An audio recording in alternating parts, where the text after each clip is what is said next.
Hi there. Welcome to the Ohio Department of Youth Services podcast, The Future in Focus. I'm your host, Chava Sukos. Thanks for joining us here for episode 10 of our journey through juvenile justice. Every workplace has a training process. At DYS, we have a training academy. The people here provide a foundation of knowledge and skills for hundreds of new employees each year. They also help seasoned staff grow by providing professional development and other various trainings through the evolution of evidence-based practices. To talk about how all this comes together, I'm joined by a trio of guests. They include Superintendent Dr. Anna Wise, technology-based training developer Sarah Bowling, and Academy training developer Sheila Friesen. Ladies, welcome. Before we get into the training academy, let's find out more about our guests. Dr. Wise, we'll start with you. Now, listeners will tell very quickly you have a very worldly experience right here with all of your background. Tell us about it and what you currently do as superintendent. Well, thank you for the invite today. So I grew up literally in a customs house on the border between two countries, France and Switzerland.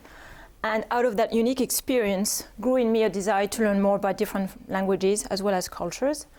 I had the chance to live in different countries and work in a wide variety of environments, from hostile environments overseas in the Middle East to working with the diplomatic community in Washington, D.C. for 7 years. So the position of Training Academy Superintendent is multifaceted. To keep it simple, I would say that I'm kind of the liaison between our agency director and our external stakeholders like our governor, ACA requirements, initiatives mandated by others, rules and regulations of our agency, as well as the training academy staff. So it is my job to ensure that not only are we compliant and are we meeting the expectations of our great leaders, but also providing the best learning experience for our entire DYS staff, that's 996 employees, making sure that we have engaging activities that are emotionally rich, because we know that emotion leads to attention leads to retention, and retention is what will make people effective when they start their positions. All of your experiences, what drew you to DYS? The challenging and different environment that I was looking forward to discovering, and I really appreciate the fact that it is an environment that favors rational thinking, that is logic-driven, and that really offers a great outlet for me because it allows me to utilize my knowledge and expertise from an academic perspective, but also put that knowledge into the trenches to see if indeed we can have the results that we seek and that is helpful to the agency. Appreciate it. Sheila, we'll continue with you. Originally, I'm from Elyria, Ohio. It's a small suburb about 30 minutes west of Cleveland. I went off to college, to Tiffin University, and got a degree in forensic psychology and a minor in law enforcement. So I started my career on the law enforcement side of the house, and also in the adult corrections side of the house. After going through the police academy, I kind of just realized that I'm more of a social worker in my mindset. I am safety and security minded, but kind of like the warmer, gentler type of personality subset. Yeah. So started at Crossway Community Correction Center as a counselor, gravitated to children's services. That's where I have the bulk and the majority of my experiences working with juvenile youth. So my mom was a psychologist and a social worker by trade. So I think I just got the bug of working with kids from her. When I was young, we used to go to the YMCA all the time, and I was just always immersed in the community population and serving underserved families. It's just really second nature. Once I moved to Columbus, I decided that I wanted to start my career here at DYS as a parole officer. I kind of have a mirage of different topic areas that I'm super passionate about, so that's really kind of what brings me here. I really just have a love of kids and love of community, and I just want to serve in whatever way that is, whatever capacity that is. I can tell by the way you just diffused that there, Sheila. Sarah, we'll close it out with you. Well, I came to the Department of Youth Services in 2010. I was up in the Cleveland region working for the parole. Prior to that, I was doing dual diagnosis adult care in residential settings. My passion has always been to empower employees to do the best that they can do. My bachelor's is in strategic human resources and master's in instructional technology. From Cleveland, I managed to find myself over at the Release Authority here in Columbus, and I worked there for about 5 years for this opportunity for an instructional-based technology. The whole area just opened up there in 2018. We'd not had anything like that, so we're coming in there and we're pioneering that for them in 2018. And then guess what happened in 2020? trying to think. What all happened? Yeah. Yeah, so everything, we pretty much were thrown in the fire on developing online curriculum at that point. I really feel my philosophy is that knowledge is power, and the more we can empower our staff to have that knowledge to be accountable for their own actions, we give them that ability, and I feel it's a very rewarding place for us to be. Sure. Empowerment goes across the board, staff to youth. Speaking of empowering, from the top down here, we'll go back to Dr. Wise. Break it down for me in terms of the things I may have left out. How many people are there? What kinds of roles do they have? And what kinds of training does the Academy offer throughout? So in terms of employees, we are a small but mighty team of 11 working full-time employees. We typically tend to divide ourselves into 3 groups: pre-service, which is a 3-week initial training that all DYS employees receive; in-service training, which is training that employees receive afterwards, as well as curriculum. But with this being said, there's much more to it. And all of us wear multiple hats where we have to design, develop, facilitate training, assess, work on providing oversight or administrative duties. In terms of the training that we provide a wide variety of training ranging from human trafficking to use of force tactics. We do that for our employees. We also do that for our community partners, so that's counties that do not have training accessible to them. Similarly, you mentioned pre-service. Sheila, we'll pivot to you in that sense. You and Dr. Wise are regularly a part of those services. Fill us in with that. How often is there pre-service? How many people are in these classes? And what are all these new members learning as they get acclimated to the DYS realm? We have about 10 pre-services every single year. We can have 30 students in a class all the way up into 70. It just kind of depends on how many people apply for the position and then go all the way through the process. In terms of the classes, we have a mirage of different classes that we teach, all the way from ethics, our true north. We have a class that really encompasses safety and security, and that's called Security Day. That class teaches from point A to point B, any situation that you can possibly imagine. We try to make sure that our students are equipped with not only the knowledge, but the practical application of how to handle situations, that they're ready to go into our facilities. And on day 1, they might have some questions, but we have some people in play at the facilities to help them along that process. We also have a lot of policy and procedures classes that we do. We've changed our format into student-centered learning, but we're really trying to holistically make sure that our students can really have a hands-on experience and not have these classes be so lecture style, as opposed to really getting their hands dirty and learning the material in that way. Hands-on is always the best application for me, at least personally, just because you're taking what you learn, but then you're also applying it immediately to make it more resonate. As you said, Dr. Wise, when you leave an impression on somebody,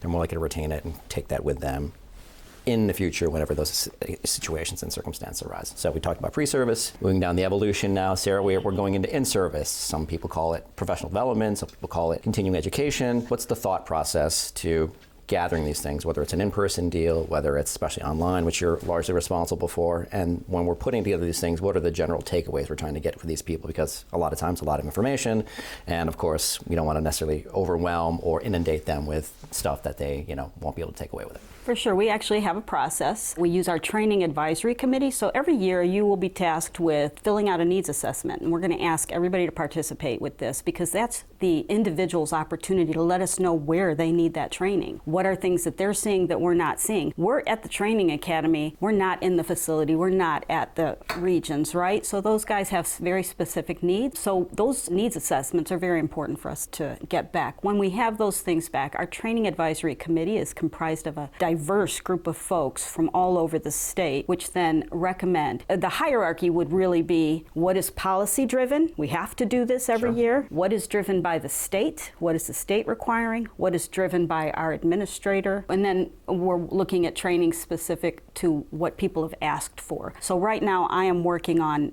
STG and anti-bullying, and I'm going to be working on court etiquette in a little bit. Those are specific asks that came to us. That's how we're responding to those needs that folks have. My end of the house has over 60 titles to maintain, and every year we're adding a couple more. The in-service, they're an amazing team. Not only do they develop the curriculum, work with subject matter experts, and pull this all together, but then they're also training our trainers to go out into the field and then provide fidelity with our courses and what we've created created for them. My stuff is easy because I'm going to make sure that what I have is exactly the same, right?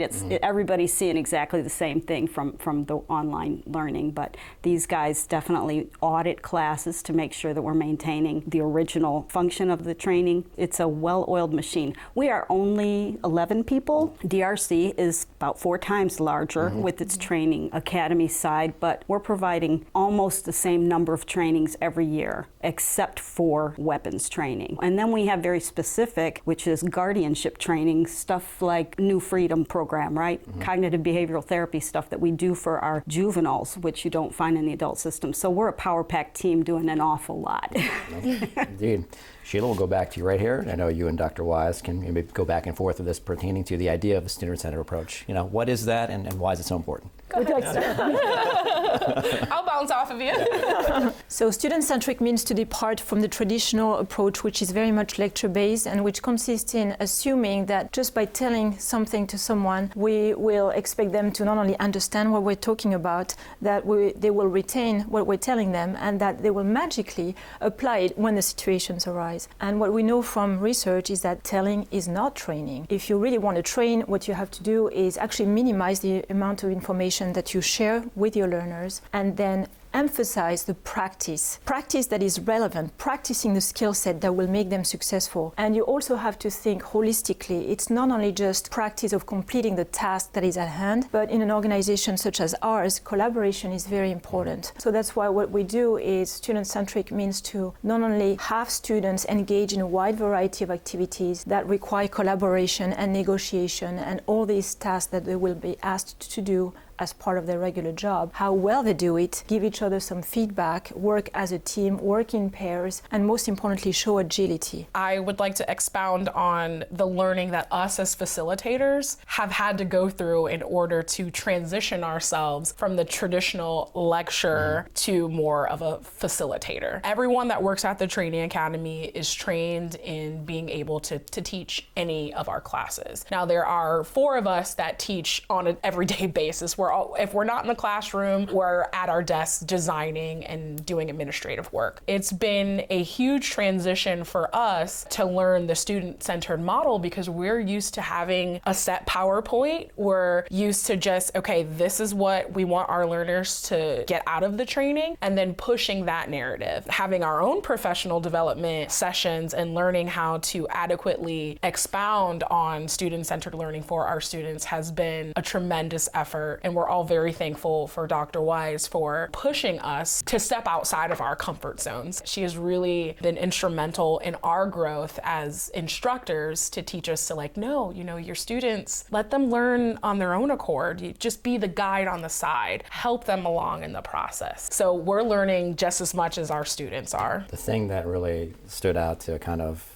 give you maybe a concrete example of what we're talking about here with the student-centered approach. I was there for the mid-manager training over the summer. You would think, you would be doing exercises that are very direct and applicable to this line of work. Well, Dr. Wise came up with this arts and crafts kind of deal where she's basically using it as an exercise to communicate with people with limited information, kind of mimicking what maybe a stressed or chaotic situation might be in a facility, and forcing staff to really focus on their word choices, their way to really simplify things. That way, whatever we're teaching, whatever we're communicating, is universally understood. So speaking of which, it's going to go transition us here to Sarah. With all the places I've worked, DY is undoubtedly the most diverse in terms of backgrounds, whether it's socioeconomic, cultural, educational, you name it. But we're trying to get everybody on the same page, no matter where they're coming from their experiences, their education level.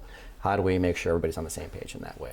Well, I think you need to start off with knowing the motivations for people to come to DYS in the first place. I think almost all of our trainees and the employees that are there really do want to make our communities better. We really do want to help youth. Helping youth, this is the foundation to becoming an amazing, wonderful adult who is productive, and we are in a wonderful opportunity in their life if we can just use it. That explains why we have such diverse faculty and staff. A lot of our pre-service now, it's when you go in there, it's just an absolute slice of America right there, from age to nationality, races. And why? Because the common thread there is wanting wanting to help our youth to become better adults. It really is. And how do we do this? We definitely have to have structured training plans, and that's why you see your curricula in our Ohio Learn. So everybody, if you're in a facility, you have structured training plans, and this is going to address those things that the facility needs to have. If you're in the regions, they're going to have their structured plans, and even central office and the training academy have their own structured plans. So we know what we are supposed to be taking. We expect that you'll be taking these things, and there's a reason why those particular topics were chosen. Again, like I said before, it's either mandated by policy or we've recognized a need, right? That's how we manage to make sure that we touch everybody. What's great about online training is that they can be anywhere in the state and take it, right? It has its drawbacks, and we're hoping, though, with modern technologies, AI and that kind of thing, that we'll be able to be a little bit more student-centered, have some more interactions within those. We'll have to see what comes down the pike, though. Sure. Another example of evolution or adaptation with us as an agency to try and develop our best practices and whatnot is something Dr. Waz was a part of. You were down in Texas for a very innovative training program right there that we're trying to get off the ground here at DYS. What is it, and why is it so important to DYS's future? Yes, indeed. So TBI, which stands for Trust-Based Relational Intervention, is a framework that was initiated by Dr. Karen Purvis as well as her thesis advisor and mentor, Dr. David Cross, who were both development psychologists. And at that time, what they were doing is they were working with adopted children and adopting families. They had noticed that children were adopted usually came with more vulnerabilities and more trauma and more symptoms that they were able to manage. And what they realized is that in order to heal those relationships, what adopting families should focus on was providing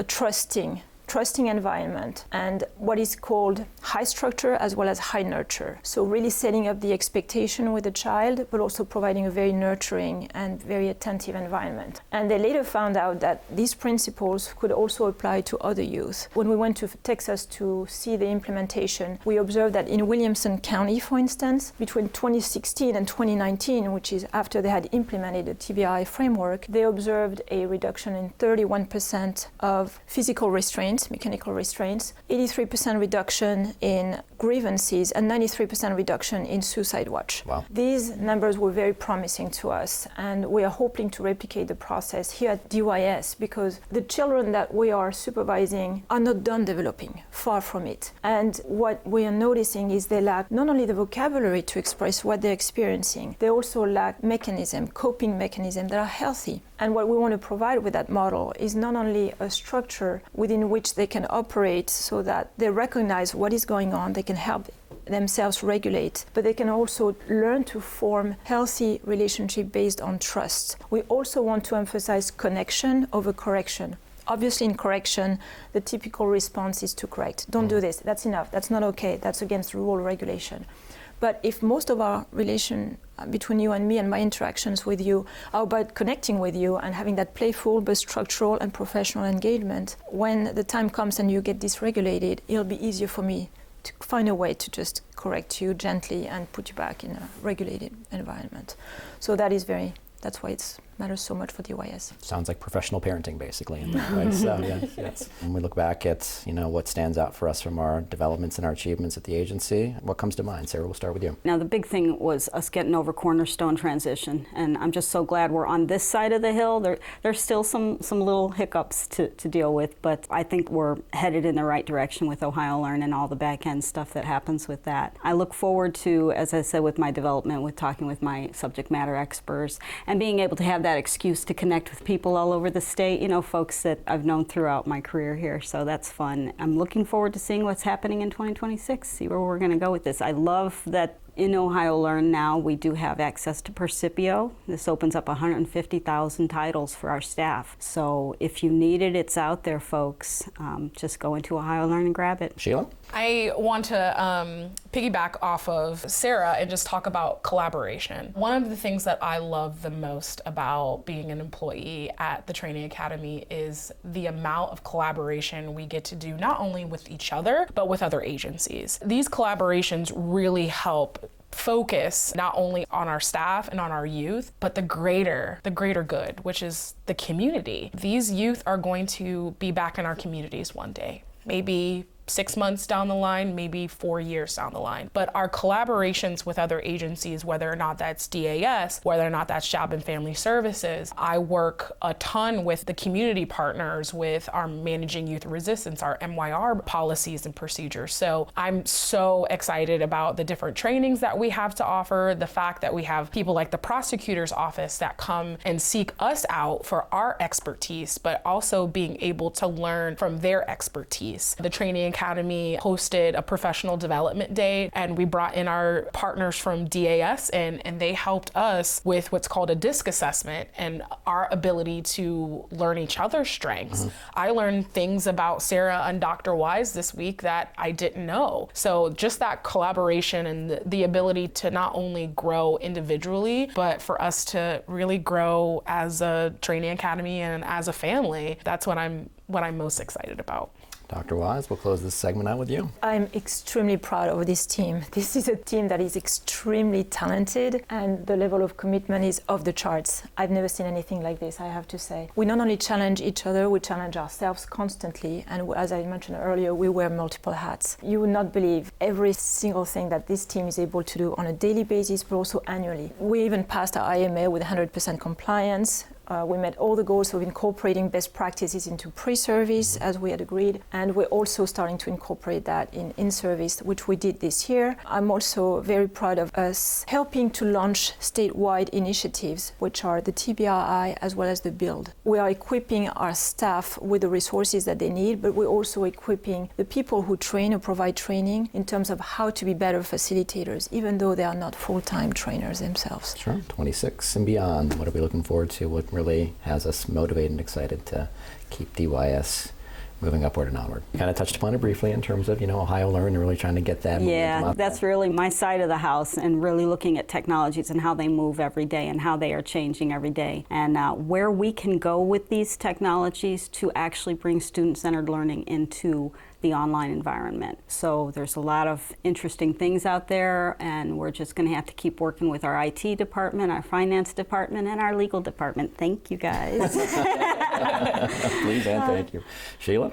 So for me, this is kind of like a double-edged question, because I do a lot of the administrative work for the Ohio Learn as the Ohio Learn administrator for the agency, but then again, I'm also a full-time trainer. So my main goal right now is to make sure I'm the best MYR instructor that I possibly can be, making sure that I continue to learn the policy and I continue to just grow in that area. One of the most important aspects to me going into 2026 is encouraging our women that work for the agency to come out and be MYR instructors. This past year, I had the privilege to spend several weeks with my team at the Training Academy and my new team throughout the agency, and I have become an MYR instructor. We only have, I believe, 11 or 12 female MYR instructors currently in our agency, and I really want to encourage anyone that has a passion for use of force, a passion for policy. You can make it. It's a very structured, it's a very challenging process. I've done many things in my career. I've been at DYS just shy of 7 years, and being an MYR instructor and having that seal on my chest is by far the most amazing thing that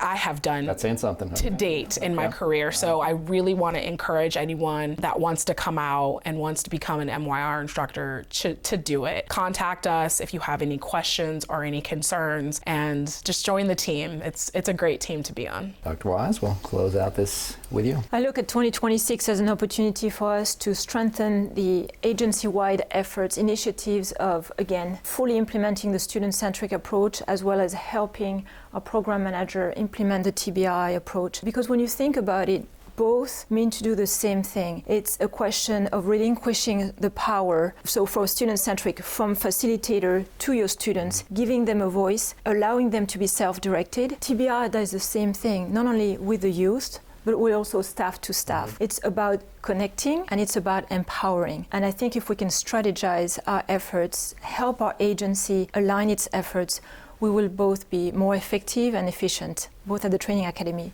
but DYS, as well as the great state of Ohio. It's certainly always informative, educational, being amongst you. I appreciate you coming here and spending some of your morning with me. Thank you very having much us. for having us. Coming up on our next episode, who says that government can't innovate, especially when it comes to technology? We'll sit down with Chief Information Officer Brian Hernandez and other members of our IT team to talk about some of our big breakthroughs. They include a pioneering partnership with Google as we utilize AI to maximize our resources and services to benefit staff and youths. Be sure to subscribe to the Future in Focus podcast and let others know about it too. You can find us on Apple Podcasts, Spotify, Amazon Music, iHeartRadio, and watch our videos right here on the Ohio DYS YouTube channel. Thanks for listening and watching. We look forward to having you with us for our journey through juvenile justice here at DYS.